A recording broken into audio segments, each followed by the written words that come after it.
राधा स्वामी प्यारे सत्संगत जी। बाणी तुलसी साहिब हाथरस वाले। आज के सत्संग के अनमोल वचन कुछ इस प्रकार हैं तथा ध्यानपूर्वक सुनने योग्य हैं। स्तुति बूंद सिंध मिलाप, आप अधर चढ़ी चाख्या, भाखा भोर भयान, भेद भान गुरु स्तुति लाखा। प्यारी सत्संगत जी, अगर आप सभी को नामदान की बख्शिश हो चुकी है तो यह सत्संग आपके लिए बहुत ही ज़्यादा महत्वपूर्ण है तथा ध्यानपूर्वक सुनने योग्य है। इस सत्संग में तुलसी साहिब जी कहते हैं कि मेरी रूह रूपी बूंद उस मालिक रूपी समुद्र में जाकर समा गई, यानी मेरा मिलाप मालिक से हो गया। और यह सब किसकी कृपा से हो पाया है?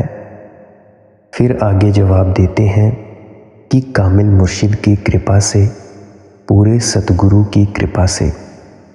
वे कहते हैं, मैं जो कुछ अंदर देखता हूँ वही कहता हूँ, यानी मैं बुद्धि विद्या के बल से सोचा हुआ और पोथियों किताबों से पढ़ा हुआ नहीं कहता, बल्कि जो अपने अंदर अनुभव किया है वही कहता हूँ। अब आपके दिमाग में यह भी सवाल आया होगा कि पूरे सतगुरु की कृपा की ज़रूरत क्यों पड़ती है? तो पूरे सतगुरु की ज़रूरत तो पड़ती है ताकि वो हमें राह पर आगे मार्गदर्शन करता रहे। अब फ़र्ज़ करो आप जहाँ भी बैठे हो, उस कोने से अगर आपको किसी दूसरे कोने तक जाना हो और आपको उस कोने तक दूसरे तक जाने का रास्ता पता ना हो तो आप किसी एक जानकार व्यक्ति से पूछेंगे। फ़िलहाल तो टेक्नोलॉजी का ज़माना है और आजकल तो फ़ोन पर ही पूछ लेते हैं या गूगल मैप लगा लेते हैं। पर ज़रा कुछ 20-30 साल पीछे जाइए, तब मोबाइल फ़ोन हुआ करते थे। फ़र्ज़ करो कि आपने एक स्थान से दूसरे स्थान तक जाना हो, तब आप एक ऐसे पॉइंट पर पहुंचते हैं जहां 3 रास्ते बंटते हों। तब आप अपने उस जानकार को फ़ोन लगाएंगे और पूछेंगे कि दायां रास्ता कहां जाएगा, बायां रास्ता कहां जाएगा और बीच वाला रास्ता कहां जाएगा। फिर उसके बाद वो वाला आदमी जो मार्गदर्शक होगा वो आपका सही मार्गदर्शन करेगा और आप अपनी मंजिल तक पहुंच जाएंगे। इसीलिए हमें पूरे सतगुरु की कृपा की ज़रूरत होती है, क्योंकि रूहानी मंजिलों पर चढ़ने में बहुत सारी रुकावटें आती हैं। वैसे तो ये सरल मार्ग है, पर कई बार हम डर जाते हैं जो घटनाएं हमारे साथ होती हैं। सत सुरति समझी सिहार साधो, निरखी नित नैनन रहो, धुनी धधक धीर गंभीर मुरली, मरम मन मार्ग गहो। अब बताते हैं कि हम किस राग से गए। सबसे पहले अपनी तवज्जो को आंखों के पीछे खड़ा किया। यह तो मामूली आदमी भी जानते हैं। यही कि जब सारे शरीर से रूह सिमटकर आंखों के पीछे आ गई तो वजूद यानी शरीर रूपी शहर खाली हो गया। फिर शरीर इस तरह नज़र आया जिस तरह पराया मुर्दा है, मेरा नहीं। गुरु अमरदास जी कहते हैं, नो दर ठाके तावत रहाए, 10वें निज कर वासा पाए, उथै अनहद शब्द बजै दिन राती, गुरमती शब्द सुना बणिया। हिंदू, मुसलमान या कोई और मज़हब हो, जो भी फ़कीर अंदर गया है इसी राह से अंदर गया है। सभी की राह एक है। इस वक्त रूह 6 चक्रों को छोड़कर शरीर को खाली करके 7वें आसमान पर पहुंच गई। वह शब्द धुन जिसको मैंने मुरली कहकर बयान किया है, उसकी लज्जत पाकर मन को छोड़ दिया, आत्मा आज़ाद हो गई। यह दवा है जो कामिल फ़कीरों ने कही है। सम सील लील अपील पेलै, खेल खुली खुल लखी परै, नित नेम प्रेम प्यार पिय कर, सुरती सजी पल पल भरै। आँखों के ऊपर चढ़ना मुश्किल नहीं, बल्कि यह राह कुदरती है। आज का नहीं, जब से दुनिया बनी है तभी से चला आ रहा है। इसके लिए केवल पाक जिंदगी और अभ्यास करने की ज़रूरत है। अब आप फ़र्ज़ करो कि आपने एक हीलियम से भरा हुआ गैस का गुब्बारा पकड़ा है अपने हाथ में, और आप देखते होंगे कि जब भी हमारे देश में कोई भी बड़ा समारोह होता है, गणतंत्र दिवस या 15 अगस्त पर हमारे भारत में, तो वहाँ पे जो गुब्बारे छोड़े जाते हैं वे आसमान की ओर बढ़ते जाते हैं। वो इसीलिए बढ़ते जाते हैं क्योंकि उनमें एक ऐसी विशेष गैस भरी होती है जिससे कि वो ऊपर की तरफ उठते हैं। अब आप ये एग्ज़ाम्पल लो कि जब तक आपने उस गुब्बारे को अपने हाथ में पकड़ा हुआ है तब तक वो गुब्बारा कहीं नहीं जाएगा। ठीक इसी तरह जब तक आप इस दुनिया की चीज़ों को पकड़े बैठे हो तब तक आपकी आत्मा ऊपर की ओर नहीं जा सकती, और जब आप इस दुनिया की चीज़ों को छोड़ दोगे, इस दुनिया के मोह को निकाल लोगे, तब आप खुद ब खुद ऊपर की तरफ चलते जाएंगे। तब आपको कुछ नहीं करना पड़ेगा। अगर आप मुझसे पूछें कि परमात्मा को पाने के लिए क्या करना होगा, तो मेरा सीधा सा जवाब ये होगा कि आपको परमात्मा को पाने के लिए कुछ भी नहीं करना होगा, बल्कि जो जो चीज़ें आपको उस परमात्मा तक पहुंचने के लिए रोकी हुई हैं, आपको उन सब चीज़ों को छोड़ देना होगा। चीज़ों को छोड़ने से मेरा तात्पर्य ये नहीं कि आप घर बार छोड़ दो, बाल बच्चे, बीबी या कोई और अपने यार दोस्त रिश्तेदार छोड़ दो। मैं तो बस ये कहना चाहता हूँ कि आपके जो उनके साथ विचार बंधे हुए हैं कि ये मेरे हैं, इस भ्रम से आप बंधे हुए हैं, इन विचारों को छोड़ दो। जैसे ही आप अपने विचारों को, इन विचारों को निर्विचारों में बदलेंगे।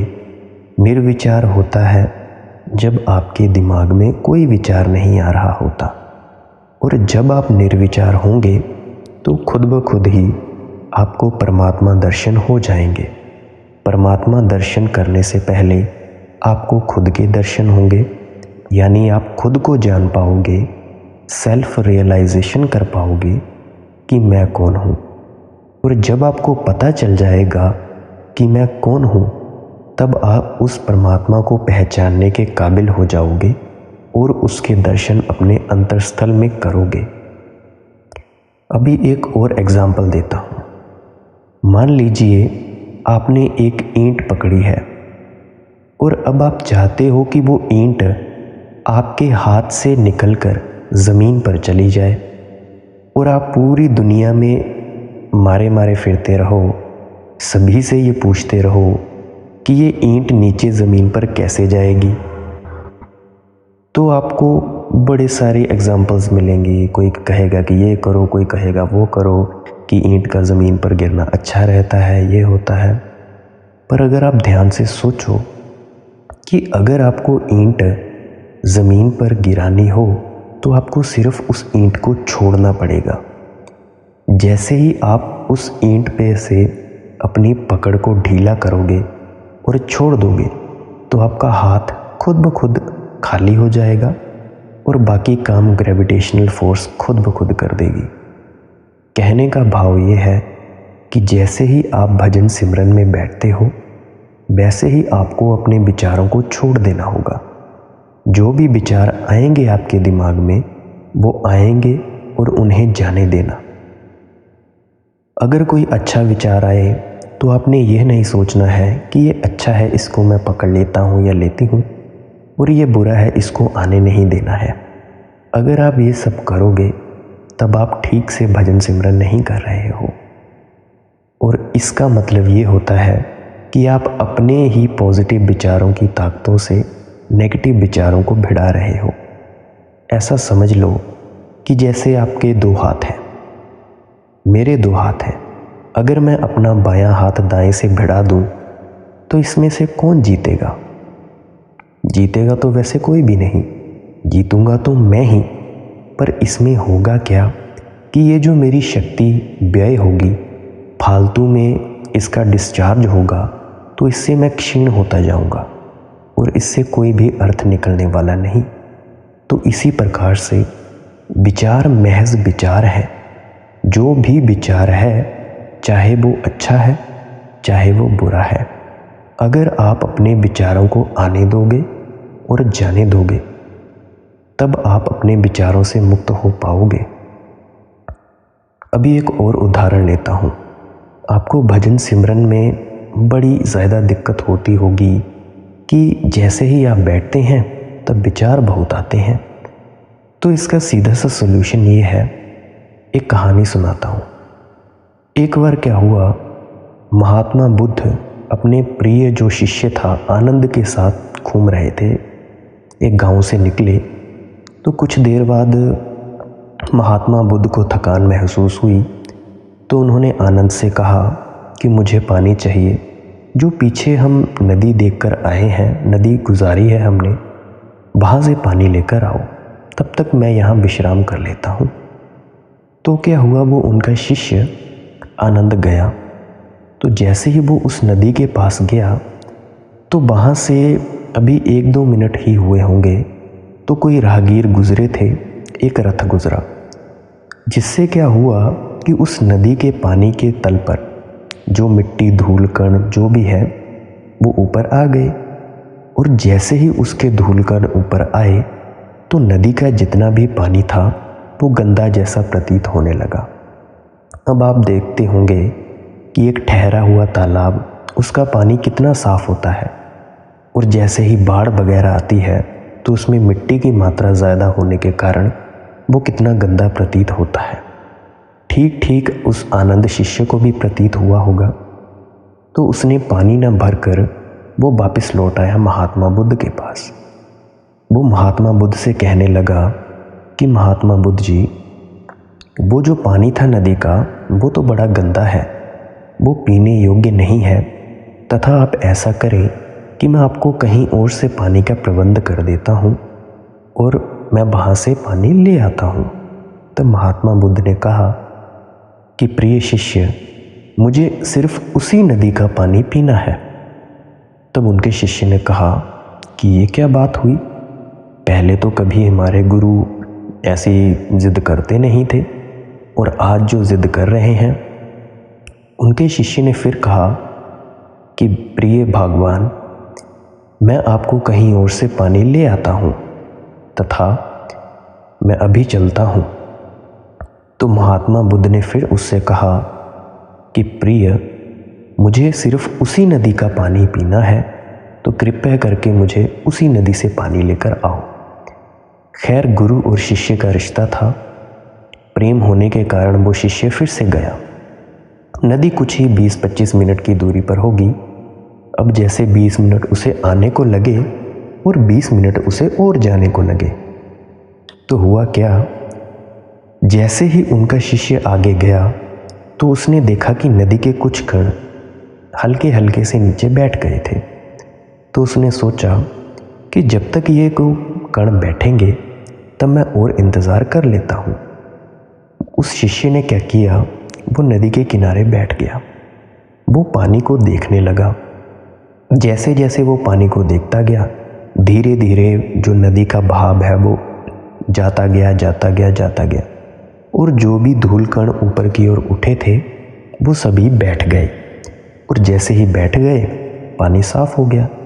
और तब उसने अपने जो भी पात्र में पानी भरा और वापस वो महात्मा बुद्ध के पास वो पानी लेकर चला गया। तो महात्मा बुद्ध ने उससे कहा कि तुम तो कहते थे कि नदी का पानी बड़ा गंदा है, तुम तो झूठ बोल रहे थे। तो उनके शिष्य ने उसका जवाब दिया कि महात्मन, पानी गंदा ही था, पर कुछ देर मैं वहाँ बैठा रहा तो धूल मिट्टी कण वो फिर से नीचे बैठ गए। तो महात्मा बुद्ध ने उससे फिर सवाल किया कि क्या तुमने नदी के बीच जाकर क्या यह कोशिश की कि मैं उस धूल मिट्टी के कणों को नीचे बैठा दूं? तब उनके शिष्य ने उत्तर दिया कि नहीं भगवान, मैंने कुछ नहीं किया, मैंने सिर्फ किनारे पर बैठकर उनको देखा। मैं ये देखता रहा कि वो कब बैठेंगे और कब मैं पानी भरूं। तो महात्मा बुद्ध ने फिर से कहा कि प्रिय आनंद, मैं तुमसे कहता हूँ कि तुम भी अपने विचारों को आते जाते देखना। तुम बस पीछे दूर बैठ के एक दृष्टा बन के अपने विचारों को देखते रहना। तब तुम्हारे विचार अपने आप शांत हो जाएंगे, नीचे बैठ जाएंगे, अपने मन के तल के नीचे बैठ जाएंगे, और तब तुम उस विराट के दर्शन कर पाओगे जिस विराट की मैं बात करता हूँ। और तब वो शिष्य आनंद समझ गया। मैं भी आपको यही समझाना चाहता हूँ कि जब भी आप भजन सिमरन के लिए बैठें और आपके मन में बहुत से विचार उठेंगे, तब आप उन विचारों को ना रोकना, ना उनको जाने से रोकना, ना आने से रोकना, कुछ भी नहीं करना है। बस अपनी आँखों के बीच में उन विचारों को देखते रहना है, उनको आने देना है, उनको जाने देना है। इसी तरह से जब भी आपको कोई फीलिंग्स आए, आप कुछ महसूस करते हो, कोई भी सुख महसूस करते हो, दुख महसूस करते हो, आपको उन सुखों और दुखों को आने देना है और जाने देना है। और जब आप इन दोनों चीज़ों को होने दोगे, तब जो शेष बचेगा वो आपका होगा शून्य, खाली मन, खाली शरीर, खाली आत्मा। और इसी से आपका जो भजन सिमरन है वो सफल हो पाएगा। अगर हृदय आपका निर्मल हो तो आत्मा फौरन आपके अंदर चली जाएगी। रूह के अंदर जाने के लिए नेक चरित्र का होना बहुत ही ज़रूरी है। वैसे ये बात भी ठीक नहीं कि अगर आप सारा दिन बर्गर या पिज़्ज़ा खाते हो और सुबह 5 मिनट गाजर या कुछ भी फल फ्रूट खाते हो, तो इससे आप ये अंदाज़ा नहीं लगा सकते कि आप सारा दिन स्वस्थ रहेंगे और आपका मोटापा ना घेरेगा। तो इसी प्रकार से आपको नेक चरित्र का होना बहुत ज़रूरी है। रूह उस प्रीतम की आशिक है, इसीलिए सोते जागते, चलते फिरते, उठते बैठते आप सभी को उस मालिक का ध्यान होना चाहिए। दस्त व कार, दिल व यार, मतलब कि हाथ काम में और दिल यार में। इसी तरह से एक संत ने भी कहा है, हाथ पाँव से काम कर, चीत निरंजन नाल। यानी हमें काम तो हाथों से लेना है, पर हमारा जो चित्त है, हमारा जो हृदय है, वो उस मालिक से जुड़ा हुआ होना चाहिए। और ये जुड़ कैसे सकता है और ये जुड़ता कैसे है, ये आपको अभी बताता हूँ। ये जुड़ता है भजन सिमरन से। अभी जो आपको अभी मैंने पीछे विधि बताई है कि कैसे आपने अपने विचारों को आने देना है और जाने देना है, इसी विधि के बाद आपके अंदर एक नाद शुरू होगा। जो वो नाद है उसी को बहुत सारे संत महात्मा धुन कह देते हैं या बहुत सारे नामों से जानते हैं। ये आपके कानों में सुनाई देना शुरू हो जाएगी। और जैसे जैसे आपका चित्त शांत होता जाएगा, वैसे वैसे ये नाद भी बदलते जाएंगे। बहुत सी आवाज़ों का चेंजेस होगा और आप आगे आगे बढ़ते जाओगे। और एक वक्त आएगा कि आपका ये जो नाद है उसके ऊपर आप खुद के दर्शन करोगे और परमात्मा के दर्शन करोगे। तो इसी से ही आपका हृदय शांत निर्मल हो जाएगा और आपका जो चित्त है, आपका हृदय है, वो उस निरंजन, उस विराट परमात्मा के साथ जुड़ जाएगा। धरी गगन डोरी अपोर परखै, पकरी पट पीऊ पीऊ करे। जो धार सचखंड से आ रही है वह वांगे आसमानी है, कलाम इलाही है और रूह के लिए वह सड़क है, डोर है। उसे पकड़कर उसके पीछे पीछे जाना है, उसमें कशिश है। वह रूह को खींचकर कहाँ ले जाएगी, जहाँ से वो आ रही है, यानी सचखंड में। वह मालिक हर एक इंसान के अंदर है, चाहे आप हिंदू हों, मुसलमान हों, जैन हों या कोई और धर्म के। ये किसी एक कौम की विरासत नहीं। वैसे तो मेरी दृष्टि में ये सब जो भी है ये धर्म नहीं है, क्योंकि जब जब हिंदू, मुसलमान, सिख, ईसाई इन सबको धर्म माना जाएगा तब तब असल धर्म कभी नहीं पैदा हो सकता। वह हर जगत में है, यानी परमात्मा हर वक्त जागता है। हम सोते हैं, वह नहीं सोता। जब दरवाज़ा खटखटाओगे वह पर्दा खोल देगा। सर साधी सुन सुधारी जानो, ध्यान धरी जब थिर थुबा, जहम रूप रेख न भेष काया, मन न माया तन जुबा। अब रूह ब्रह्म के देश को छोड़कर पार ब्रह्म या सुन स्थान पर आ गई। ये तुलसी साहिब अपना एक्सपीरियंस बता रहे हैं, अपना अनुभव बता रहे हैं। वहाँ मानसरोवर या अमृतसर है, जिसे ऋषियों ने गंगा, जमुना, सरस्वती का संगम यानी प्रयाग और त्रिवेणी कहा है। बाहर की गंगा, जमुना, सरस्वती जहाँ मिलती है, यह असली त्रिवेणी नहीं, बल्कि गंगा, जमुना, सरस्वती से संतों का मतलब सत्य, रज, तम तीनों गुणों से है। जहाँ तीनों गुणों की धाराएं एक होती हैं वह त्रिवेणी है।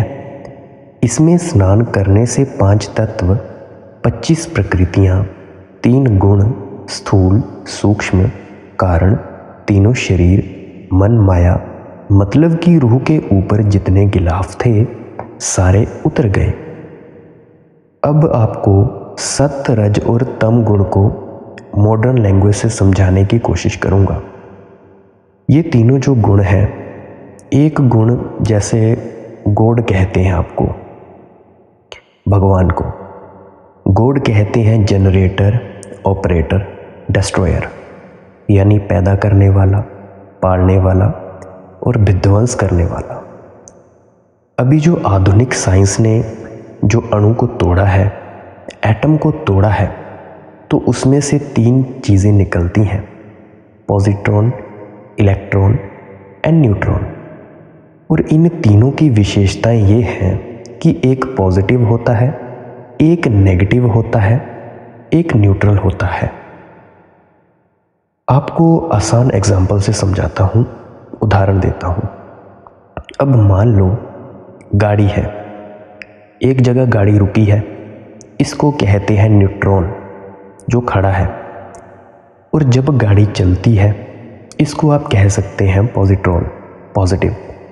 और जैसे ही गाड़ी में ब्रेक लगी उसको आप कहते हैं इलेक्ट्रॉन। मतलब कि इन तीनों का जो निचोड़ आता है उसी से गाड़ी चल सकती है। खैर, अब बैक टू द टॉपिक जो हम सत्संग कर रहे थे। बाहर के पानी में ताकत नहीं होती कि पापों की मैल दूर करे। वहाँ पहुँचकर ना रंग, ना देह, ना मन, ना माया, दुनिया में ऐसी कोई चीज़ नहीं जिसकी मिसाल देकर समझाएं। और यहाँ पे गुरु साहिबान अंदर की बात कह रहे हैं, हमारे अंदर की बात। जैसे अभी आपको बताया कि सत्य, रज और तम। अभी हमारे अंदर 3 तरह की प्रकृतियाँ मान लो। जैसे हम पैदा करते हैं, हम पालते भी हैं और हम मर जाते हैं। ये तीनों प्रकृतियाँ हैं। हमारी दुनिया मटेरियल है, जड़ है, पर जो आध्यात्मिक ज्ञान है वो जड़ नहीं है। वहाँ रूह का ख्याल एकटक लगता है। इससे नीचे नीचे मन माया का राज है। कभी 10 दिन ख्याल अंदर लग गया, कभी ना लगा। यहाँ रूह की धार पानी की तरह पतली और टूटने वाली है, मगर वहाँ तेल की तरह एक तार है। पार ब्रह्म में न मन है, न माया, ना तो बूढ़ा है, ना जवान है, ना हिंदू है, ना मुसलमान है, ना सिख है, ना जैन है या बुद्ध है। इसीलिए वहाँ ना माया धोखा दे सकती है, ना मन धोखा दे सकता है। अली अंत मूल अतुल कंबला, फूल फिरी फिरी धरी धसै, तुलसी तार निहार सुरती, सैल सत मत मन वसै। उस तालाब में एक कमल है जिसकी कैफियत ज़ुबान बयान नहीं कर सकती। जब गुरु रामदास जी ने अमृतसर का तालाब बनवाया तो उस कमल की नकल भी बना दी, मगर इसमें वह पावर यानी शक्ति नहीं आ सकती। उस कमल की कैफियत ही अजीब है। उसे देखकर ज्ञान होता है कि मैं आत्मा हूँ और उस मालिक के समुद्र की बूंद हूँ। वहाँ पहुँचकर इसे अपनी समझ आती है, नहीं तो यह ब्रह्म और पारब्रह्म में ही चक्कर लगाती रहती है। गुरु नानक साहिब ने काजी रुकनुद्दीन को मक्का में उपदेश दिया कि ए रुकनुद्दीन, यह शरीर अमृतसर या आवे हयात का हाउस है जिसमें एक अचल कमल है। वहाँ पहुँचकर रूह को ज्ञान होता है कि मुझे सचखंड जाना है, मालिक की दरगाह में जाना है। अब रूह सचखंड जाने की आशिक हो गई और उसके अंदर सचखंड जाने की ज़बरदस्त ख्वाहिश पैदा हो गई। ये नैन सैन सुचैन सुंदरी, साजी स्तुति पीऊ पै चली, गिर गवन गुह गुहारी मार्ग, चढ़त गढ़ गगना गली। जिस तरह स्त्री सुंदर सुंदर कपड़े पहनकर, हार श्रृंगार करके, इत्र सेंट आदि लगा के प्यार के साथ अपने पति से मिलने जाती है, इसी तरह मेरी रूह इश्क प्रेम विरह वैराग्य विवेक के साथ अपने पति अकाल पुरुष के मिलने के लिए रूहानी मंजिलों का सफ़र करती है। यह बयान अपना तुलसी साहिब जी एक्सपीरियंस बता रहे हैं। रास्ते में उन्होंने क्या क्या देखा? बेशुमार पहाड़, अनगिनत दरिया, ब्रह्म पारब्रह्म। रूह सबको पार करती हुई ऊपर जाती है।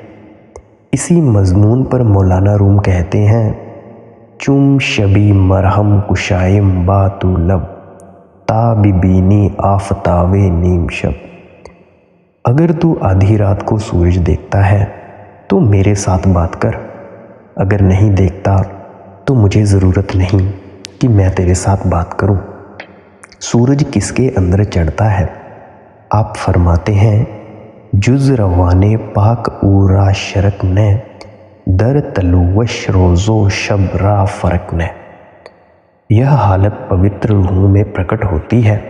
उस देश में न दिन है न रात, वहाँ केवल नूर ही नूर है। अंदर आम बहिरो वियवानो जीवाल, मुनकत मी गर्दत ओ हामो ख्याल। रास्ते में बेशुमार पहाड़, जंगल, दरिया और समुद्र आते हैं जिन्हें रूह समझ नहीं सकती और भ्रम से ख्याल वहाँ दुखी है। यह सारी दुनिया उस त्रिकुटी के मैदान में ऐसी है जैसे समुद्र में एक बाल। अब आप समझ सकते होंगे कि एक बाल कितना छोटा होता है और समुद्र कितना बड़ा। यह सारी सृष्टि उस रचना के आगे कुछ हैसियत नहीं रखती। अब सवाल पैदा हुआ कि किस राह से जाएं। अब आगे वो फरमाते हैं मौलाना रूम साहिब, नर्द वहाँ इस्त पिन्हाम दरजहाम, पाया पाया ता अनाने आसमान। हर एक इंसान के अंदर शब्द की सीढ़ी लगी हुई है, जैसा कि आपको थोड़ी देर पहले बताया, और हर एक मंजिल पर जाने का रास्ता मौजूद है। जितने फ़कीर अंदर गए एक ही ख्याल जाहिर कर गए। स्वामी जी महाराज जी भी फरमाते हैं, शब्द शब्द पौड़ी पे चढ़कर पहुँचो सचखंड सतनाम। अफसोस यह है कि हम उनके ग्रंथों, किताबों या बाणी को प्यार से नहीं पढ़ते। हर एक आदमी अपनी अपनी मजहबी किताबों में उलझकर कैद हुआ बैठा है। जो कुछ है अंदर है, बाहर नहीं। जब तक सारे महात्माओं के ग्रंथ प्यार से ना पढ़े जाएं, यह कैफियत नहीं आती।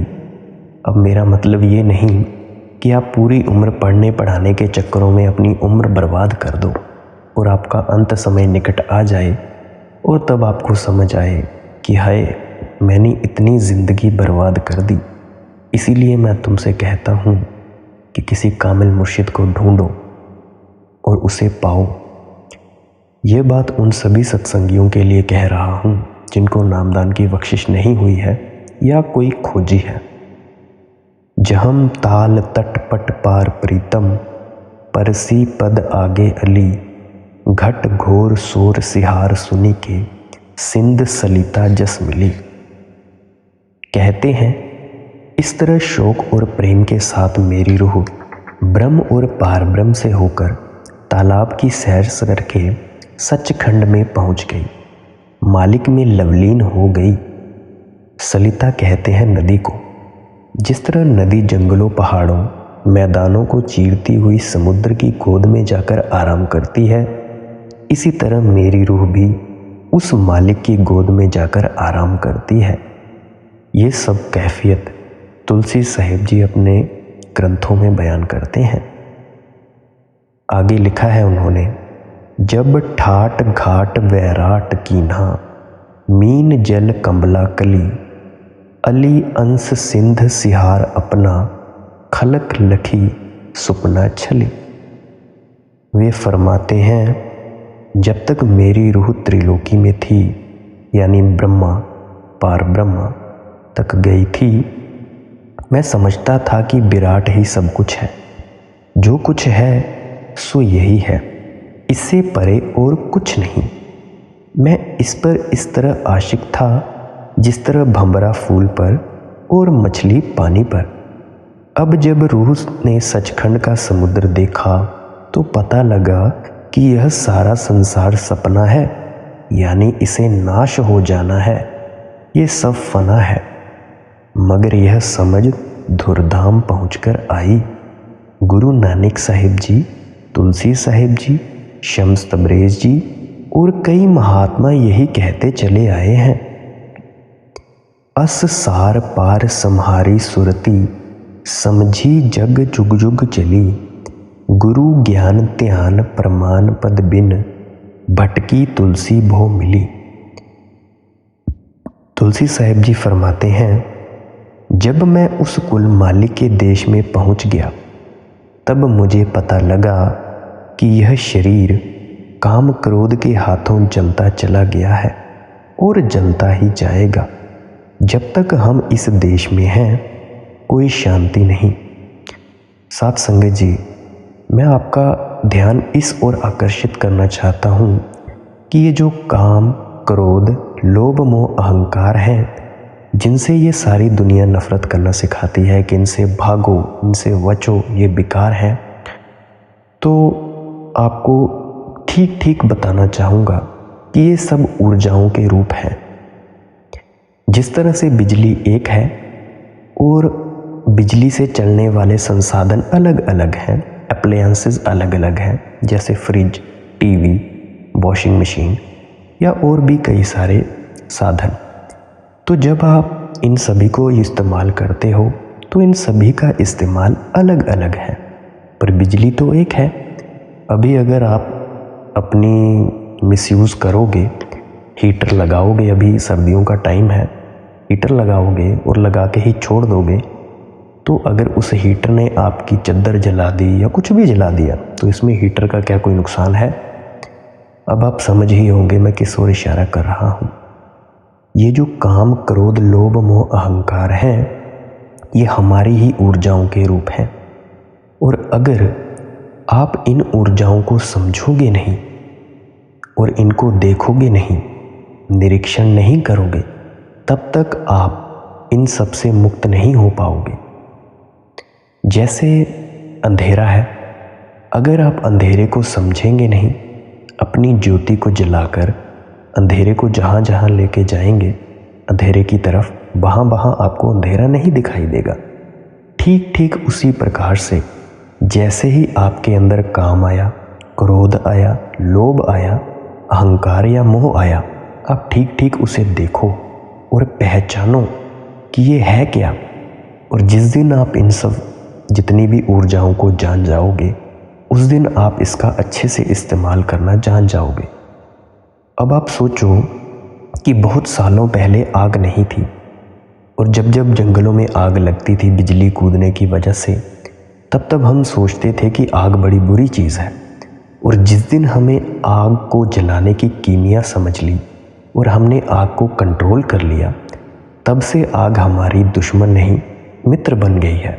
हाँ, ये बात अलग है कि जिस आग से रोटी या खाना बनाया जाता है उसी आग से लोगों के घर भी जलाए जाते हैं। अभी कुछ टाइम पहले कोरोना काल से भी पहले आपने देखा होगा कि अफ्रीका के जंगलों में इतनी भयंकर आग लगी थी कि सभी जीव जंतु चले गए थे। तो अब आप मुझे बताइए कि इसमें आग का क्या कसूर है।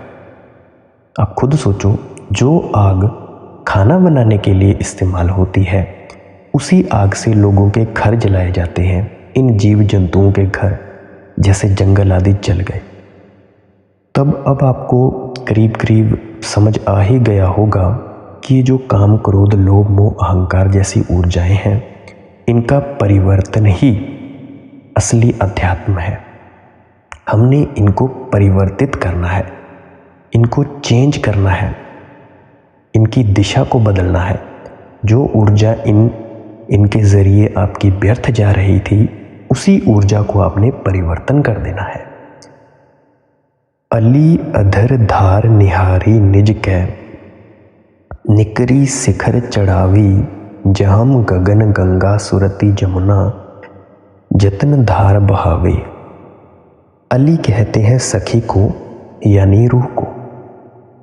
अब आगे तुलसी साहिब जी कहते हैं, ऐ प्यारी रूह, यहाँ से ऊपर चढ़कर देख तो सही, तेरे अंदर ही गंगा है, यमुना है, सरस्वती है, यानी तीनों धाराएं तेरे अंदर है। जहाँ इनका संगम होता है, जिसे प्रयाग कहते हैं, वो भी तेरे अंदर है। वह पारब्रह्म का देश है, वहाँ अमृतसर है। जहम पदम प्रेम प्रयाग सुरसरी, धुर गुरु गति गावई, जहम संत आस विलास बेनी, बिमल अजब अनावी। यानी यह वो तीर्थ है जहाँ नहाने से जन्मों जन्मों के पाप दूर हो जाते हैं। उस त्रिवेणी के आसपास उन संतों की मंडलियां हैं जो कमाई करके ऊपर गए हैं। कृत कुमति काग सुभाग कलिमल, करम धोई बहावई। अब यहाँ पर गुरु साहिबान आगे फरमाते हैं कि अब यहाँ हमारे कौवे जैसी गति है। कौवे की खुराक क्या है? विष्टा, बेटे बेटियों की मोहब्बत और अन्य विषय विकार, यह विष्टा है। कहते हैं जब उस तीर्थ में जाकर नहाओगे तुम्हारी हंस गति हो जाएगी। हंस की खुराक क्या है? मोती। फिर जितने अच्छे बुरे कर्म हैं सारे नाश हो जाएंगे, जितने विषय विकार हैं सभी दूर हो जाएंगे। अभी जैसे आपको मैंने वीडियो के शुरू में ही आपको कुछ बातें बताई थी, ये उस बात की ओर है। फिर इसे ना कोई कर्म रोकता है और ना कोई और ताकत। कहते हैं कि यह सारा सामान परमात्मा ने हर एक आदमी के अंदर रखा हुआ है। आगे निकालना ना निकालना इसका अपना काम है। अभी यह कहानी से और शुरू करूँगा, फिर मैं अपनी बातचीत को बंद करूँगा। एक बार क्या हुआ, एक भिखारी था। वो एक ही जगह 30 साल पर बैठकर भीख मांग रहा था। एक दिन क्या हुआ, उसकी मृत्यु हो गई। वैसे भी वो कोई समृद्ध तो नहीं था, क्योंकि भीख मांगकर कौन समृद्ध होता है। एक दिन क्या हुआ, जब उसकी मृत्यु हुई तो सभी लोगों ने ये सोचा कि ये भिखारी 30 साल से यहीं बैठकर भीख मांगता रहा, तो हम क्यों ना इसे इसी जगह पर दफना दें। तो क्या हुआ, जैसे ही उन लोगों ने, आसपास के लोगों ने उस जगह को खोदा जिस जगह पर भिखारी बैठा हुआ करता था, जैसे ही 1 फुट की खुदाई की तो वहाँ से असंख्य ऐसे भंडार निकले, सोने चांदी जवाहरात के ऐसे खजाने मिले। तो वो भी सभी उस पर, भिखारी पर अफसोस करने लगे कि इसी जगह बैठकर सारी जिंदगी भीख मांगता रहा, पर इसके नीचे खजाने हैं ये इसको भी नहीं पता था। हिये हेरी हर्ष निहारी घर के, पार हंस कहावई।